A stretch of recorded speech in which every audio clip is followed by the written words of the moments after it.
My name's Bo, and I'm an addict. And I've been sort of praying, meditating for the last half an hour, and I want to, like, bring out some of the spirit that is where I generally live my life, like the headspace. And I've been playing with a new word the last year or so. It's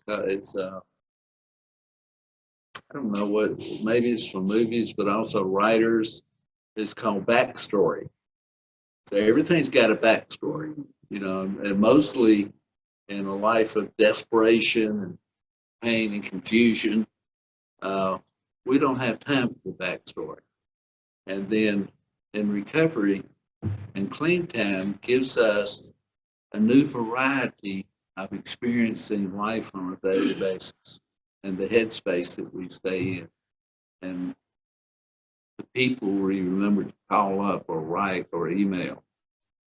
Because, from a disease characterized by loneliness and lies, desperation, we reconnect to the human race. And that's another big word that I've been playing with lately. Because I watch a hell of a lot of damn YouTube stuff.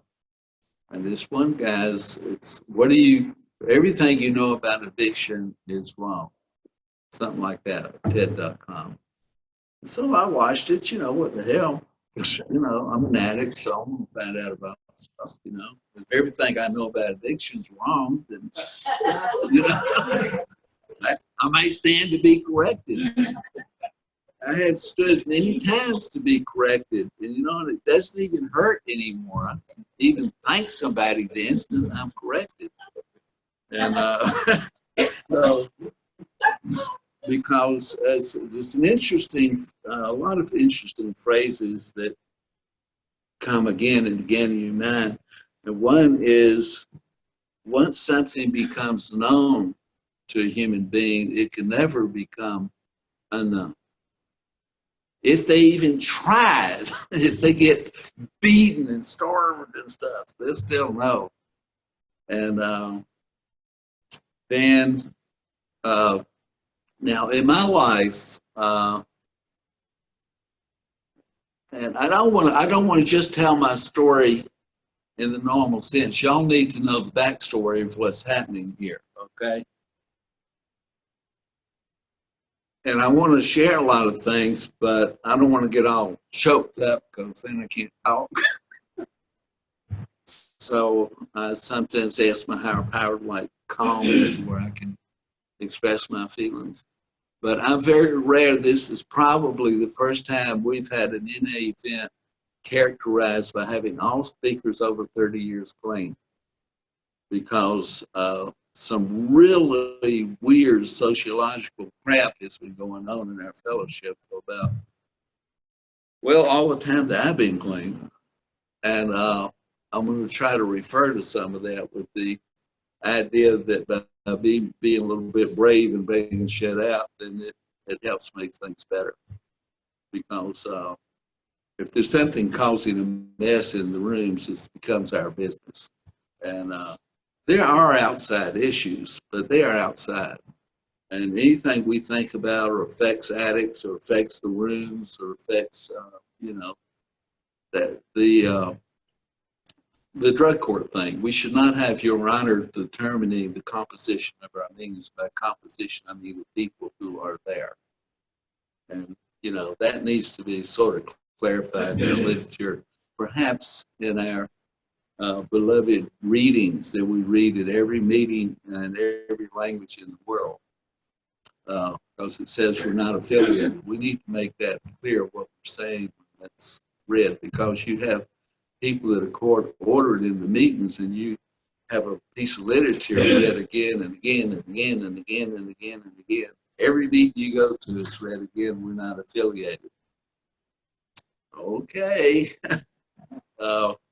If it's going to get better, sooner or later the buck stops here. Sooner or later, members are going to have to address the obvious. And okay, one thing that I check out. This attracted my attention just lately, not for the first time, but I'm kind of revisiting this thing about reincarnation in little 2 and 3 and 4-year-old kids, little bitty kids that can't quite talk yet, describe in great detail their past lives. And I was a pilot, and we were on a bombing raid in Tokyo, and my plane went down in a particular little body of water. And the guy writes a book about it or something. Some of the people in Japan, in Tokyo, had him in and had an event, and they went to that body of water where his plane went down. And I'm a little choked up to bring this up, because if these are true, only in 100 cases or 1,000 cases, but they're not. They're true in hundreds of thousands of cases worldwide. In our culture, we don't particularly believe in reincarnation. Or maybe we believe in one reincarnation in heaven or hell. But that means everybody here has been through countless bodies and experiences and deaths and killing people and being tender and refining whatever this is that makes us human, that makes us different from regular animals. We're animals, but we have great potential. And if this is a spiritual program of recovery, then that means that we study, and we should bring this out, not let it be unknown. That's one reason I think it's good to have a plus 30 type event like we're having. This is first time. While this is going on, and while I'm speaking to you now, I'm being likely heard on the other side of the planet Earth. Because of my recovery, I communicate with people 7 and 8 and 12 time zones away from the Eastern Standard Time. You understand? That's NA today. And there's a hell of a lot of people in the rooms that don't even realize that. But a great day is dawning. We are free. And we have a technology that mankind has never had before. And we have a capacity to listen and evaluate the perspective of a person that doesn't speak English. And yet they're addicts, and they hurt, and they find NA, and they work the 12 steps. Last year, for the first time, well, really, technically, I was in England a couple of times, 10, 15 years ago. I got clean July 10th of 1974. As I understand it, there were supposed to be about 200 meetings in the world at that time. And boy, it was really a slippery slope. I mean, it was slippery. You didn't lean over until it started sliding, and then you couldn't stop. Or it's slippery going up, coming down sideways. I mean, the sociology of it, if you were in another program, you would keep your commitment. If you made a commitment, it's a matter of honor to keep your commitment. Now, if you made a commitment in NA,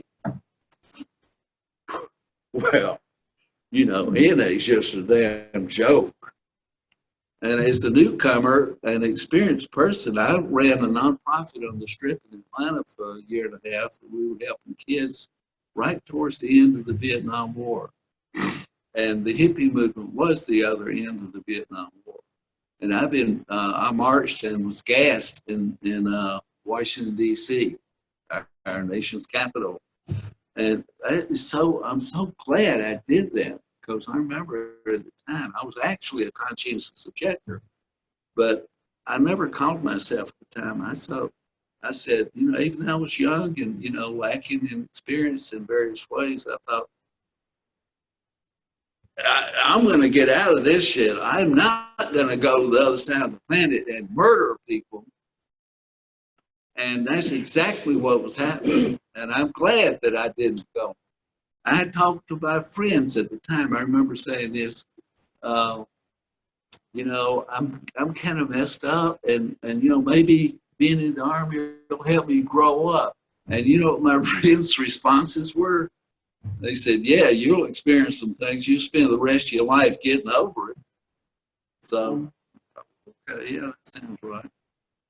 But I just have a native love of human beings. I love to watch little children play. I remember when I was new in the rooms, I went to meetings in California, in San Jose, I think it was. And out there, they don't carry guns that, the knives. I mean, that's a lot of damn trouble.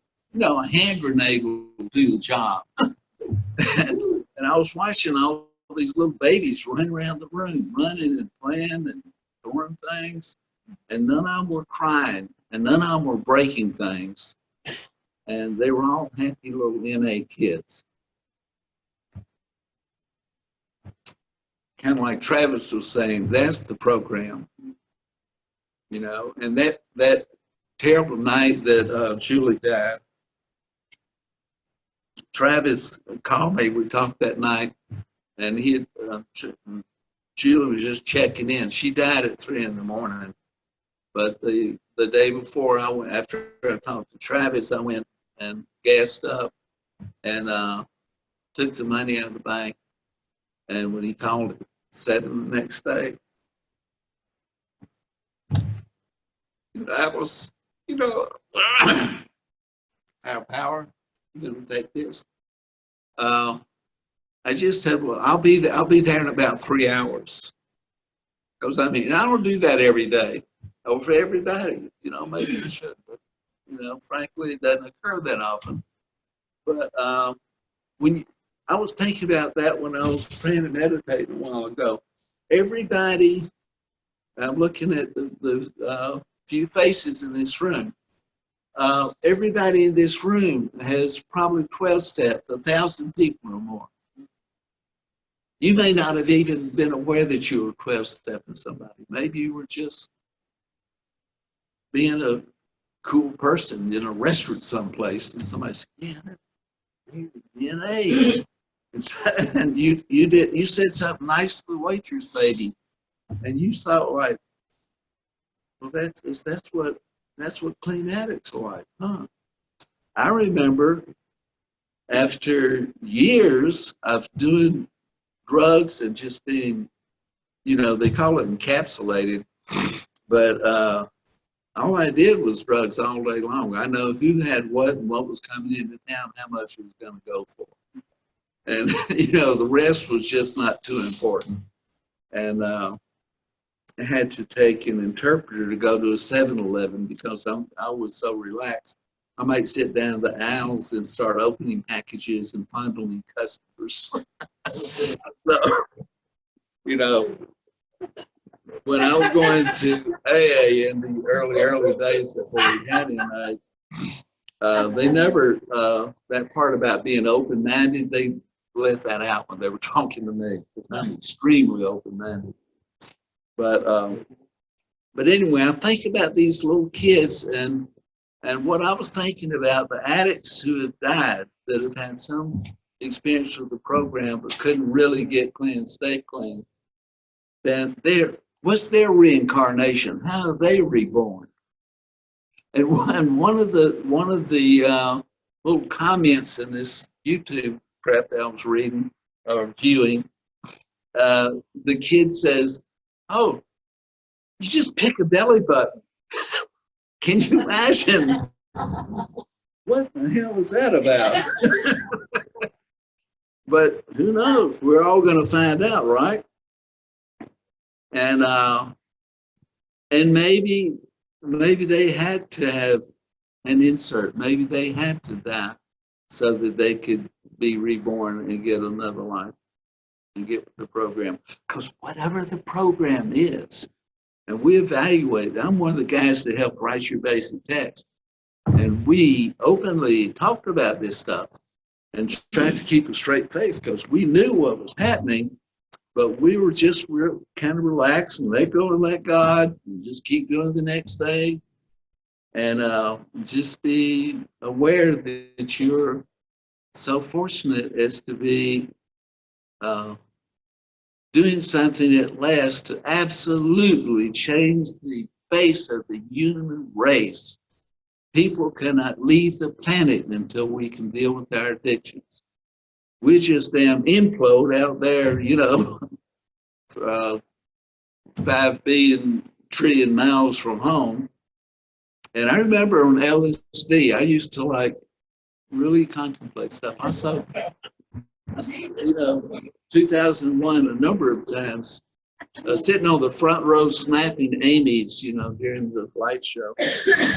But I actually used enough LSD where I thought to myself one time, I thought, you know, everything's dead out here. It's cold out here. There's no food out here. I'm going back to the fucking planet.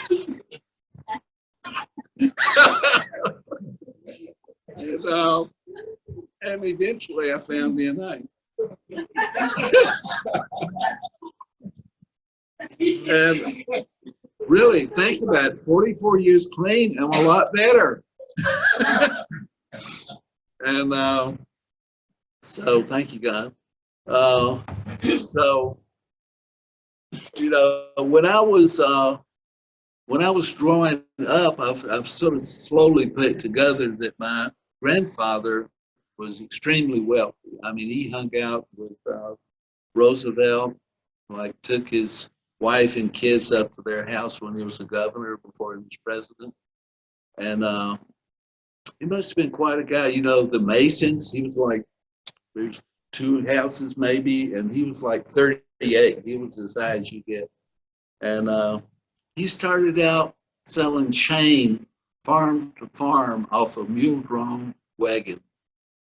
And he wound up, I mean, you know, I had to spend an hour or more talking about it. But when I was in my mid-teens, I started like getting really curious. I mean, I wanted adults to tell me what the hell's going on. And you couldn't get kids on nothing, so you couldn't, you know, talk to them for brief periods of time. But I started hanging out. I would talk to adults. My dad was a real estate agent, so a lot of times I'd meet like a salesman. And he would say, I'm telling you things I don't even tell my wife. And I'm saying, okay, go on. Because, you know, I was just a sort of it. You know, I've always been that way. And when I was pubescent, that's when you found out what girls do, you know, how girls are different. And I was going to coffee shops, you know, and hanging out. And some of those girls were pretty damn cute with them tight-ass black leotards and stuff. And got my attention. I married one of them, you know, one of my many marriages. But, you know, that's a funny thing. And some of you I've known over years and years, you may not realize this, but my second wife, Claudia, contacted me. She sent me an email. She said, are you the bosul that was married to that mean redhead named Claudia? And fortunately, I responded, I said, yes, but Claudia was not mean. She's an angel. And she helped me grow up. And she taught me a lot of stuff that nobody else in my life taught me about. And I don't mean just, you know, some kind of abstraction, you know, calculus or something. Like if you're working, you set aside a quarter of your monthly bills. You set up all your monthly bills, and 25% of that you have to set it aside every week out of your paycheck. That's how at the end of the month you have enough to pay your bills. Imagine. And I mean, nobody else, Mama didn't teach, Daddy didn't, my uncles, you know, nobody else in my world taught me that. And I'm still grateful. She taught me to put dill on fried eggs in the morning because it gets rid of the eggshell taste. But stuff that I still do every damn day. And she called, actually, so I went out and visited her and hugged her. She was much older than me. She liked little boys. And when I grew up, we got divorced, just to figure that out. But she's 79. I'm 74. But imagine I got to visit and hold Claudia in my arms and hug her and thank her. And I mean, I'm very, very glad at that. I'm going to go visit her again. She's got the Epstein-Barr, which is like fatigue, uh, intense fatigue, long fatigue. So she's going to be, the daffodils coming up down south here, and I'm going to go out and visit her and maybe make her a cup of coffee or some damn thing. I would love to go out there and hop in bed with her and just cuddle and like rub her feet and whatever people with Epstein-Barr, what feels good to them, and do that for her. Because that's that touch, that's the way a lot of us are starved. When we hug each other, I remember one more time on YouTube, and well, maybe on some, I watch a hell of a lot of movies and stuff, but and it's in the book too, they discovered they've got 40,000 neurons in the cardiac tissue in your chest, your heart. And the neurons are the same as the neurons in your brain. And there's a separate brain in your chest. Okay, talk about a spiritual program now. A second brain in your chest, and they don't necessarily agree with each other. Like your head will be saying, turn left, and your heart's be saying, oh, I don't think so. And guess who runs your body when your brain's asleep and, your conscious mind? And I think in recovery, there are probably some scientists, 5 or 10 years from now say like, where you connect the tissue in your chest to the tissue in your head, But there's a country on the planet Earth that used to follow the American model and declare certain drugs illegal. And if you caught somebody with these illegal substances, you could shoot them with a gun or grab them and hold them down, lock them up, put them through a court system, and then incarcerate them for 5 years or 10 years. And that punishment, that attitude began a lousy 100 years ago. An addict prior to 100 years ago was just sort of a quiet person that was usually in their bedclothes, and they lived upstairs in their family home. And they didn't amount to much, and they did a lot of drugs. A lot of them was tincture of opium, and it was a great pioneer drug. Because what the hell happens? You're out there trying to build a farm, and you got a wife and some kids coming, and you do a hernia or something, lifting the damn log, trying to make a cabin. You need some laudanum. Okay, but a lot of people got hooked on that shit. And so this is nothing new. But somebody bright, somebody, kind of materialistic. This is a wallet for people overseas. I'm sure y'all have wallets too. They dreamed up a business where they could rule these, these poor people. I mean, there's just that where there's bedclothes, and some of them rape grandmothers and steal things and wear T-shirts and blue jeans and knock over people on subways. And to make it better, for the betterment of everything, we need to punish them and show those bastards what's what. Well, that's just crazy as shit. I mean, and the poor person that the backstory, they're just confused to begin with, and they're even more confused. They're sitting there, the poke people underground. And I don't think any of these outside issues. And but basically, what it all boils down to, and this has been.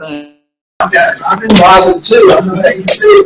And I was still thinking about this. I was going to the Sky Club, and I'm Well, it did, you know, I take my whole damn picture. And then I go over and pay my damn tab and stuff. And then we got my pistol and I strapped it on and I walked on down the line. And so at the end of the year and a half, I had a lot of experience. And it's sort of, I think helping others helps me. Just like to say. And even with the drinking stuff, you know, I went to AA long enough to understand enough about the ism where it applied to me. But also, I was never thrown in jail for being drunk, and I was never went through treatment or anything like that. I just didn't give a damn about it. I imagine some of y'all can relate, maybe some of you can't. But anyway, I knew that especially drug addicts, and in those days, if you didn't go into withdrawal, we didn't feel like it really qualified as a drug, you know. Now we're doing speed and access. I was looking sideways. I didn't like downs. And especially, you know, downs would kill you because you had a lot of people die with that shit. Girl, she got a lot of one-legged addict women because they'll shoot femoral and damn leg will rot off. But they still do some more. And and I had come across, at the end of the script, I was hearing a lot on the news in different ways about Cinnamon in California. So I called them up. I found them phone, and I got through Chuck Beecher. And I said, well, we know we have some of that over here. We've got a bunch of addicts in the South, and Atlanta's no exception. And so he said, well, blah, blah, blah, and I can't, you can't find out about Cinnamon in Atlanta.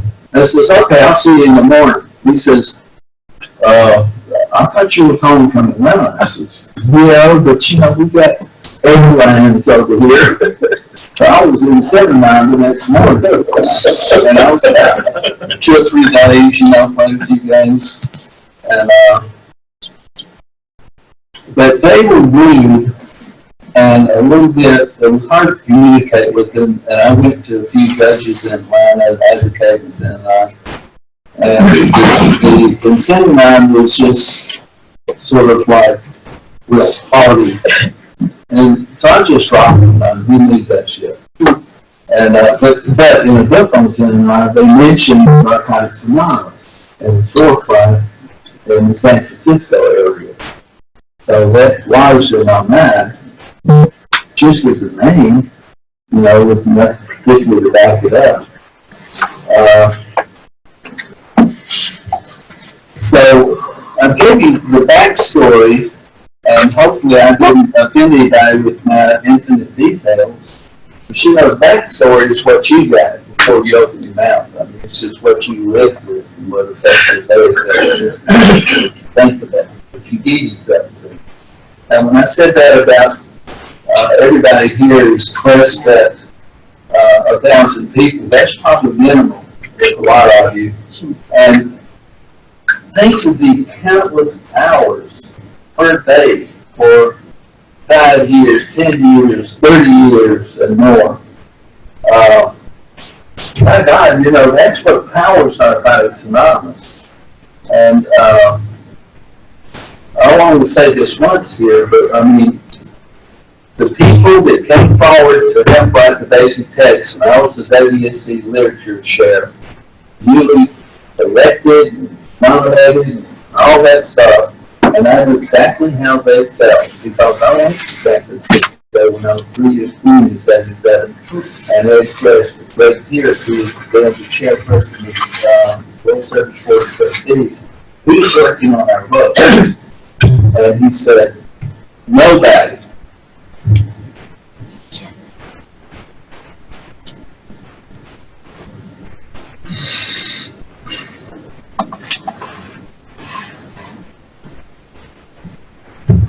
I'm probably not the only person that heard that response, but it really damn grabbed me.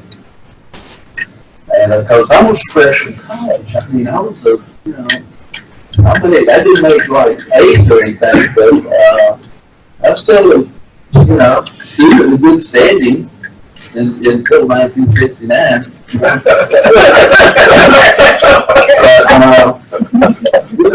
life and all that, that's just sort of, it's like getting a damn bitch. I mean, you just keep at it, and, while you do it, kind of the easier you get. You gotta learn a couple of new pieces of equipment and stuff, rules of language and all. It's not an infinite set, you can do it. And so, if I had not been a student and fresh from college, I can see where other people think, oh no, writing a book, that's just, it's too much trouble. I need to be paid for what I do.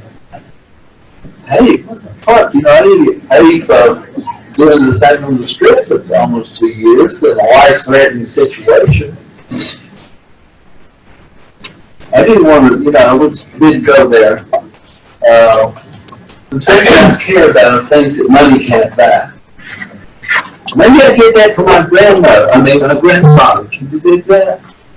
I grew up playing in a mansion in Ponce de Leon.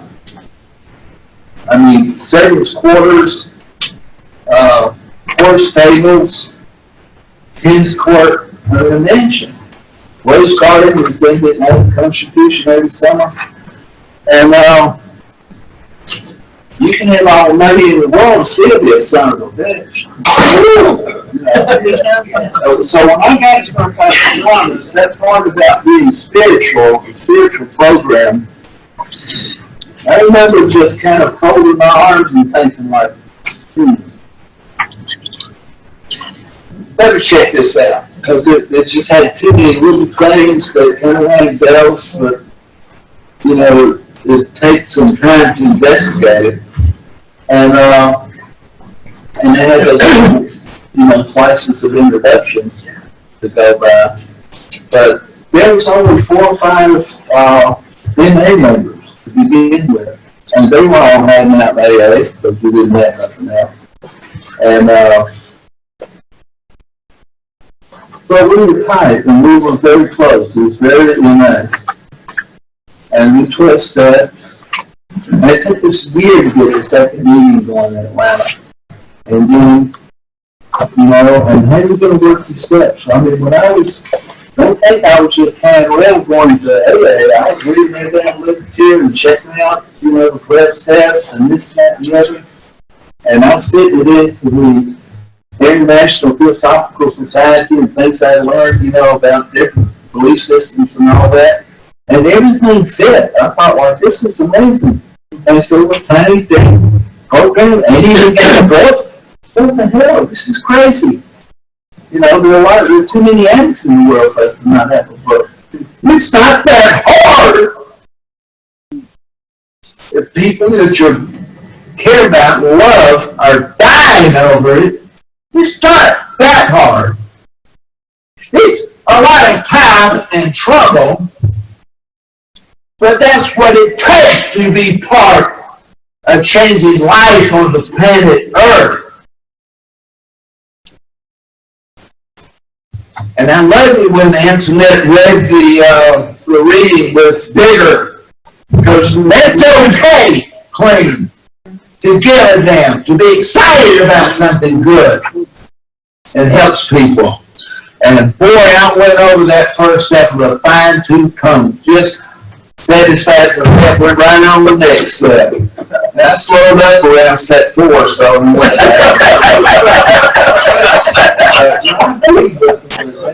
not internalizing. And I would say my name is Bo, and I'm Emmanuel, kind of trail off, and I got to where I could say the whole thing. My name's Bo, and I'm an addict. My life's become an addict. Without, I could do it repeatedly. I became comfortable with it. It didn't bother me because, in fact, my life was unnatural, and in fact, I was powerless. So, And the second step, I went over the religions that I had studied, the books I had read, the dead Book of the Dead, and everything else. And I'm not making it funny here, but it's kind of a joke. But I remember it passing my mind that I must have missed something. So I reinvestigated belief, come to belief. And I found a lot of stuff, like exactly why are the moon symbols on calendars? First phase, the full moon, third phase. Why are they? What's that? I mean, this is 19-something other. Well, that must be there for a reason. So, it takes printer's ink. You got to set the type on the sign thing in the screen printer. It's not on there by accident. And so that took me back to study the old religion in Europe before the Romans came out and started killing people and burning them to stake. I mean, I'm so vivid from the LSD and stuff like that. I'm still pretty fucking good vivid. But dragging a lady out of her home with her children and husband, and tying her to a damn stick and lighting a match. I mean, that is not okay. And I remember the official welcome at the San Francisco Royal Convention in and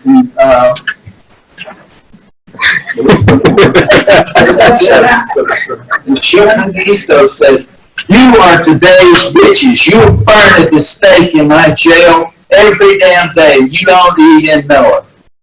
Well, you think that was resonant with me? There's a very good chance, And think back to the idea that these addicts are bad and we need to punish them and put them in jail. It's okay to shoot them because you're making the world better. See, that is really fucked up. And of course, that was J. Edgar Hoover invented the fucking, what's the good for FBI? I mean, fucking something of it. The way he did it was he got dirt on everybody, and if you did something weird sexually, take a picture. And so he's held the whole fucking country, and to an extent the Western world, not for ransom, but it's just, that's how crazy it was. And somehow population, people failed to respond. People failed to respond to what was clearly visible and happening. And nobody was into taking personal responsibility. From a cop, wait a minute, I want cop will feel. What's that cop word? That's like transferring responsibility. That's murky. It's not clear. But you can call a cop, and a cop they're the authorities, and they'll take care of whatever it is. Whew. I mean, so I wired together a belief system that suited me just fine. I thought, well, if I can surrender to a higher power like her, tell me where to sign. I'm ready to go. And, I respect ladies and femininity. I told you that, Claudia. And women birth the children and nurture the sick, lay out the dead. Women are very, very important. They know when to plant the crops. They know when to tend and harvest and how to store. And humanity would never gotten, out of the damn caves and trees or whatever without women. I mean, it's just that big a deal. And in NA, I always say with service, you can talk all you want to, guys, but until we get some ladies involved, ain't nothing gonna happen. So I'm glad this issue for ladies. But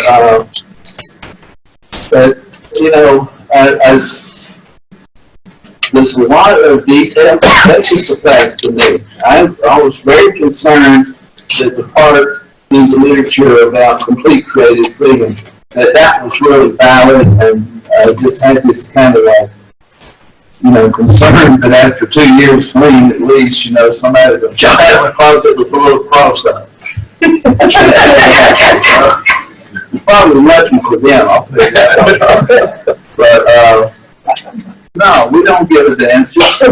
But when we were working on the book, we had to very carefully consider this, an open language and written versions of what you believe. And what it really boiled out to, we don't give it, as long as it works for you, and it has to be a loving God, because only a loving God can grant recovery. If it's a son of a bitch God, you might want to reevaluate that. Get your loving, caring God. Loving, caring, and kind. I think those words come up in my life a hell of a lot today, and there's a reason. Because I edit out the other stuff. I edit out the meanness and the judgmental and judging everybody and social standing and authority figures. I think it's great that addicts have resistance to authority. One thing that you should, and especially when you're coming out of acting addiction, the whole part of the outland is you blame all of your problems on somebody else. It's the government, it's my parents, it's this, it's that, it's school. No, it ain't nothing, it's us. Right. That's we can change the state, we can do the geographic view, but we take our problem with us. And I reached kind of a fever pitch on this thing. So that's when I did the third step. The third step really is the decision to let that higher power just take care of your ass and get you to the program, kept you alive through all that shit. And the higher power works all the rest of the steps. I think there's a joke in step 4. A fearless and thorough inventory. Is this what, are we talking about addicts now? How many fearless and thorough addicts do you know? You fearless and thorough? So, anyway. And the rest of it speaks for itself. Somebody in the room asked me, well, how did you tell your story 19 times in 21 days in Russia? I mean, didn't you get tired? I says, no, it's brand new every time. Because everyone's different and the faces you're looking at, and I get body language and all that stuff, I don't speak very much Russian. Yet. I don't know the word for maybe, but I need that one. But, after all these years, I did go to England. I went to Chelmsford and East Anglia. I stayed with a guy named Rob over there, and then I went down to Keith and stayed a couple of days. We went to Brighton. That's like the San Francisco of England. And I saw this really nice woman. She had a great wolf face, whatever, tattooed on her lower back. It kind of disappeared into the branches. And I started to go over and take like a video of it. Can I take a picture of your back, please? I thought you'd never ask. I enjoyed the meetings and all that. And I remember this one little red-headed, very curly hair from Scotland saying, well, this is not exactly the debate. Like that, And so, I got a thrill out of that. But last year I was talking to this guy here, Tony, on the phone, and I said, well, hell, I would come and visit you while you're over there. I said, yeah, I got a place for the U.S. Army will put you up. And so I got a plane ticket and a visa and all that. I didn't get a visa, I just got a plane ticket. Flew into Muscat, and hell of a big airplane. And stayed 2 weeks there, told the story 5 times. and still communicating our mood.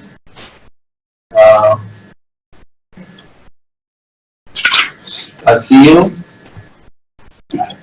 Several, 3 or 4 people. And spent a couple hours with Basil at the World Convention in Orlando, because we stayed in the same house. And then on the flight back, I saw up the little movie screen in the back of all the seats.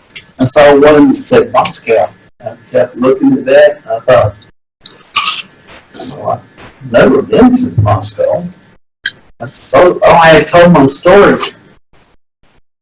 I had told my story in November and January 1st in 2018. And so this was later. And in February, I went to Muscat for 2 weeks.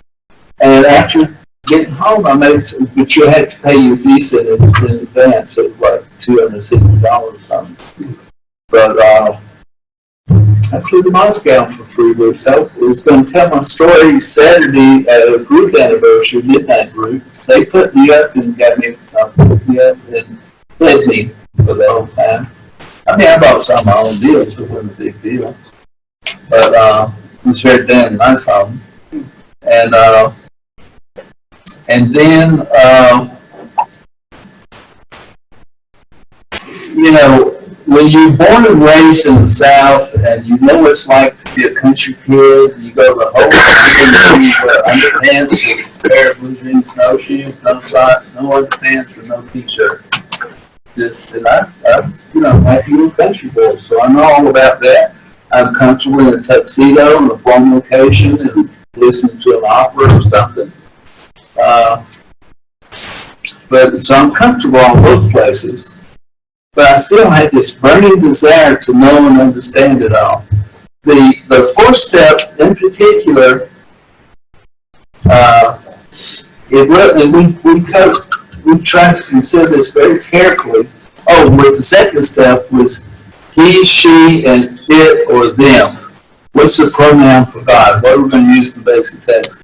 And we decided to sprinkle it around and call it the different, same thing about God, but in different ways, because the readers are maybe they have a better chance of finding that pronoun that suits them.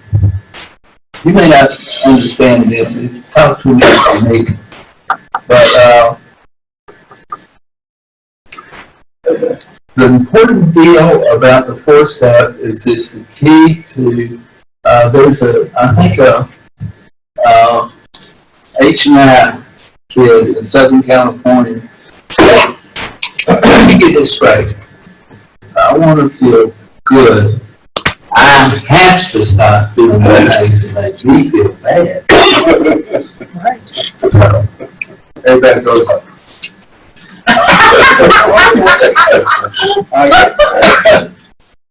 and if you don't even know what they are, then you don't have much of a chance of getting progress. And when you actually verbalize it to another human being, that old fear pattern, you know, it's locked up inside. The bubble was burst. It goes back to that. Once something becomes known, it can't go back to being unknown.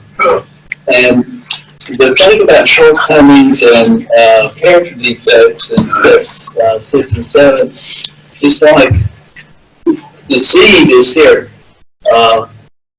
And I don't know if we're still blooming for other countries, but every big tree of ours come from a little seed.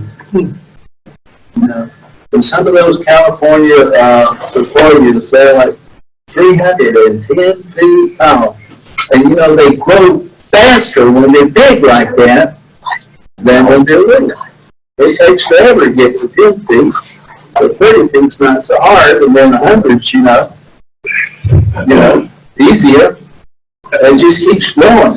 So the become willing is divine intervention, because if we're not willing, we don't give our permission, then the only way God's going to remove our defects is to just go into our very being and rip them out. You know, that's got to be really painful. be hard to stay clean and that kind of thing. But if we relax and we say, okay, do away with the defects, get effective after all. I try to get this across to newcomers and people that you ain't gonna miss the defects on that definition. It's sort of like having a thorn in your shoe, you get so used to it, it's just, well, yeah, it hurts a little bit. Yeah. I just careful how to put my foot down. You can't even imagine what life is going to be like without those thorns. But, and you feed yourself and you surrender. You feed yourself and you open yourself to a loving God. You feed yourself and you made a decision. And you made a list and you became willing and asked for God to remove these defects. So why is it you can't go to the other side of him? Oh, you're afraid you're going to run into Freddie. You still owe money on the road bill. Or maybe he owes me money, We're both ways. And we think of the weirdest reasons to not do nothing. But step stage 9, that's the freedom to walk down any street in life. And one thing about 12-step recovery and freedom is there's a lot, and anonymity, there's a lot of hooks. That Indian ritual they have over there where they put like big fish hooks without barbs, but they hook them into your skin and they go drag them through the pan. They got like hundreds of things that they're dragging along. Well, it's kind of like that, And that ritual probably has a certain meaning to the locals. Because it's got to be dramatic. But the guys don't seem to bleed a lot. But that's a real ritual they have over there. But that's like, you're not going to miss the hooks. If you really miss them, you can think about it a bit, but don't go back to it, okay? And I thought it was interesting that Nathan Coleman, who had been a soldier, said to the parents, "Oh no, I killed a lot of men, but we were all doing it." And so that idea that they don't feel guilty, but God's handling all that. Nobody really knows what's going on here. I mean, you pick your belly button. What the hell? That's the strangest thing coming out of a 2-year-old now, 3-year-old. Anyway, you feed them. So I think step 10, the ongoing inventory, has got to come before step 11 about prayer and meditation, because we're crazy people. We really are.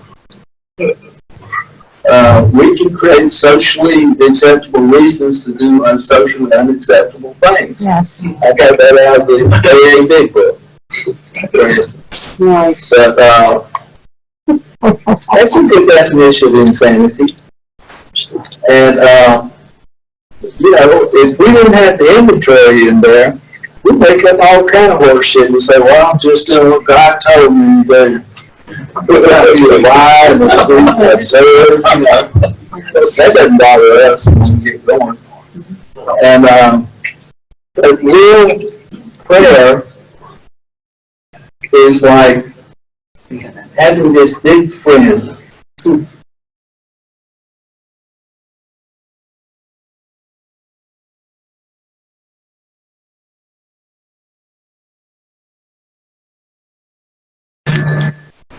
and that's pretty cool. That's pretty cool. Anyhow, and meditation, what happens, like I was doing before the meeting this morning? Oh, it's afternoon, right? Yep. So Yeah. This afternoon. Okay. Okay. You have to like into another world, but your consciousness is there, like when you're asleep and dreaming. I'm a vivid dreamer. And, but you start remembering who you are. I remember when I kind of put myself in the persona of, the guy, Robinson Crusoe. And it's just on the absolute, you know, and I've experienced that kind of mentality where you just start thinking, you start remembering bits of this and that, and pretty soon he invented gunpowder somehow. I forget how he did that, but he was an engineer and he knew a hell of a lot of things. So, Crusoe, if you ever read the book, well, you probably never heard the backstory and what happened after he came back. But he inherited, he had all kinds of investment, and he was like a millionaire. No kidding. 3 brothers of Crusoe. But,